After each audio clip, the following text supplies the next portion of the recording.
Alright everybody, what's up? So we're doing some more with the KAK 5.56. And today is going to be some more stuff about brass forming. Now I did try and do a little video a while back. All this is probably going to get uploaded within the same week. But I tried doing a video a few days ago just going over some stuff I learned about case forming with this cartridge. The deal is I don't think it finished all. I don't think it, I think it stopped recording like halfway through and I just kept going for another 10 minutes. But anyway, today we're going to do a little experiment. Now, if you guys remember, one problem is you will get about a 25% deal with these cases getting squished like this when you reform your 5.56 to 17 KAK. And that's just apparently it's just to be expected. From some of the other guys I've talked to, that just kind of happens. But the bright side is cheap brass. I mean, I've gotten less than 50 out of the, at like 175 I've formed. So that's not terrible, especially since a lot of this brass you're going to be using is range pickup or cheap stuff anyway. But if you're going to start using some nicer brass for this, then that's probably not going to be acceptable. And I've been having people say, well, you need to use a step down die. You need to use a 20 to step it down. So then it's to 17 because, 223 down to 17 is a big, stretch.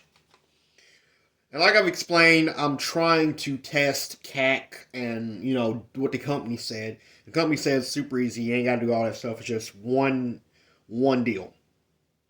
Well, anyhow, that's what I'm trying to do. But a lot of people have been saying you need to at least anneal. You need to anneal. You need to anneal. You need to anneal. Annealing would help. People have been saying they could never think of doing something like this without annealing. Well, KAK said you don't want to anneal. You want the brass case hardened because when they tried annealing when they first started, one of their big issues was getting more messed up cases like that. But since everybody says I need to anneal, I want to test that. So we're going to do a down and dirty annealing job. Got the old drill. Got the little redneck annealing fixture here, which is just a 3/8 socket with a bolt through it so you can spin it. Fits that 223 brass really nice. Now all we're going to do is we're going to turn this little torch on. I'm going to flame change. I'm doing flame change annealing. I tried doing my Templac, but I can't open it. Can't open it. So we're going to do flame change annealing. And yeah, so I got 10 pieces. This is all the same Lake City 23 headstand brass I've been working with. This is all unformed. Everything's the same. I just went and grabbed a handful out of one of the bags. Got 10 rounds that are, actually I need to replace this one. Give me a second. Sorry, one of the case mouse was bent.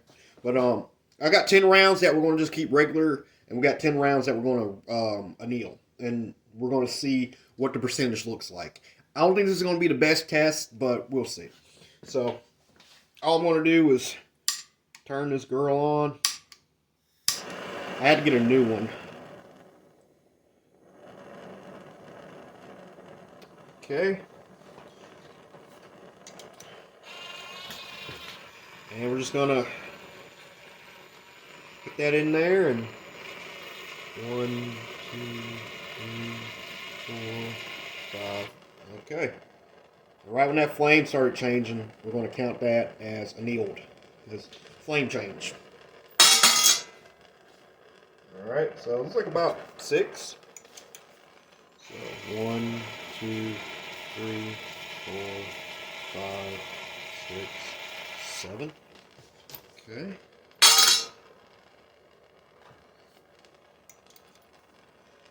1, 2, 3, 4, 5, 6, 7. That's about 7. You get that flame change. That tip is getting hot. 1, 2, 3, 4, 5, 6, 7. Okay, this one's kind of crushed. I need to get a different one. That case, all this was kind of squished in.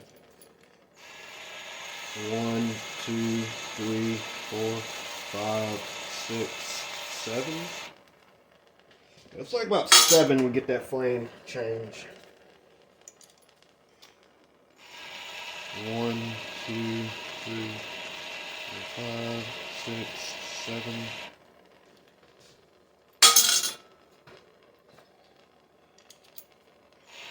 1, 2, 3, 4, 5, 6, 7, 8.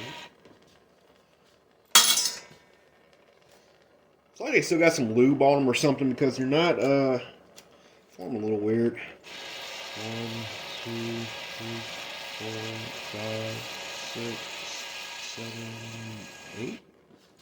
Okay. Trying to make sure I'm trying to make sure I get this little junction right there. 1, 2, 3, 4, 5, 6, 7, 8.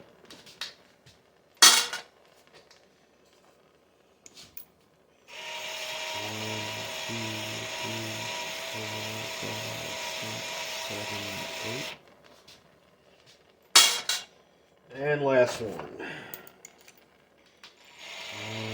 2, 3, 4, 5, 6, 7, 8. Alright. It's 10 annealed, 10 non-annealed. Let me let those cool down and we'll see what happens.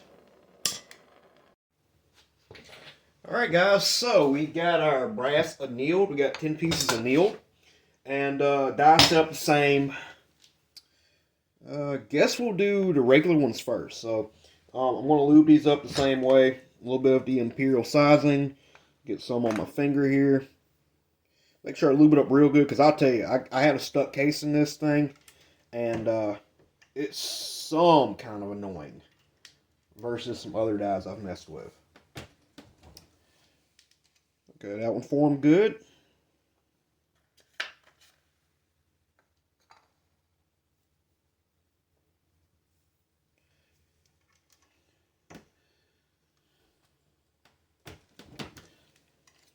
That one formed good. Again, 10 is kind of a small sample size. That one went good.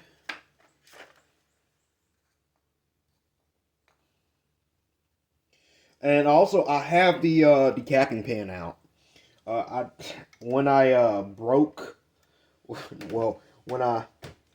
got that case stuck, I did mess up the decapping pen.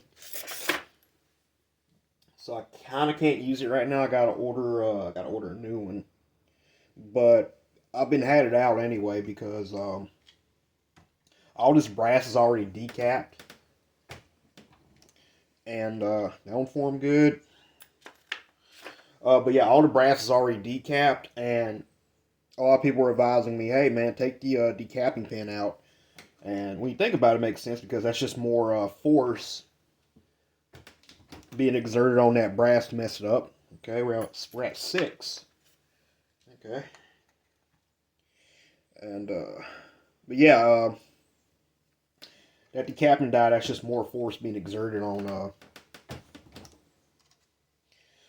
the brass, so that would cause more of those squish cases. So we're at, what is this? We got 2 more left after this one. Yep, there's our first squish. And you can feel it. You can feel them when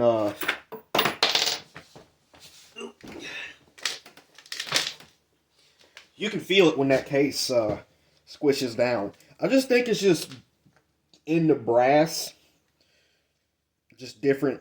There's just something in some of the brass that just, I don't know. So everyone a good one. And our very last one.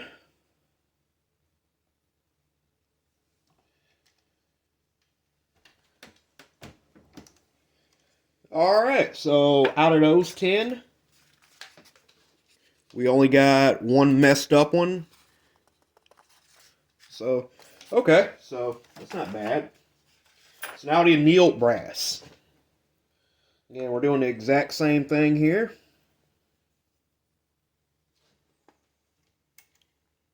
Everything's the same, just the anneal's different.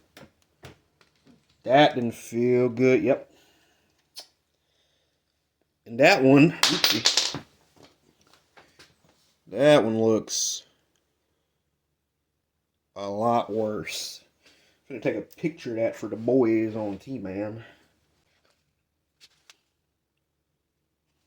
Yeah, let's look at this Anneal real quick.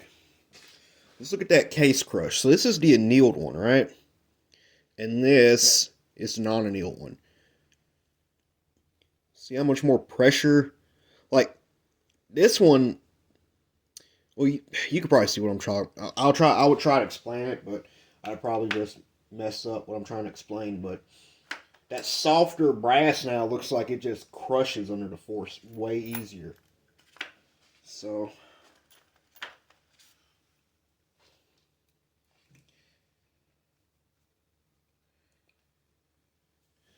louver up. Okay, that's another one. And I'm really trying to be fair with this because, dude, a lot of people will do stuff like this and they just automatically think, they feel, they know what they're doing and something's not going to work, so they will not give it, it's like subconsciously, they will not give it the benefit of the doubt. And they won't try to make it work. They'll just do the most bare minimum crap, and it's like, well, it's not going to work anyway, so what's the point? I try not to do that when I'm experimenting like this, but yeah, it's we're gonna go through all of them, but we have not had one good one form yet. We have not had one good one form yet. So yeah, it's just, I'm trying to use the same amount of force, and it is just crushing every one of them.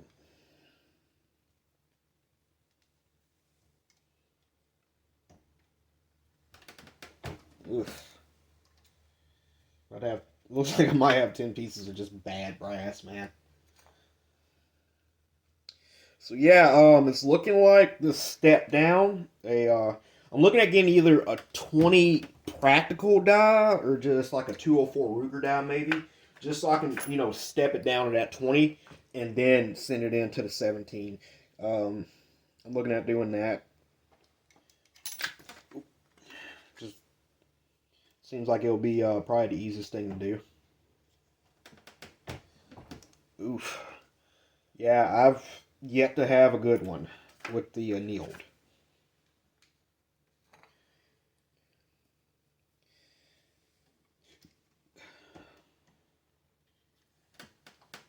Oh, that might be a good one. That might be a good, nope. That one felt decent, but... And very, very last one. It's lubed up very well. And that one crushed. So, there's our test. So, I think that shows if you're not going to step down and you're going to do it per manufacturer's instruction, do not anneal. Just do not anneal when you're forming. It just will not work. One here, all of them. So yeah, guys, if you guys are looking at the KAK, don't anneal. Do not anneal. Hope you guys liked it, man.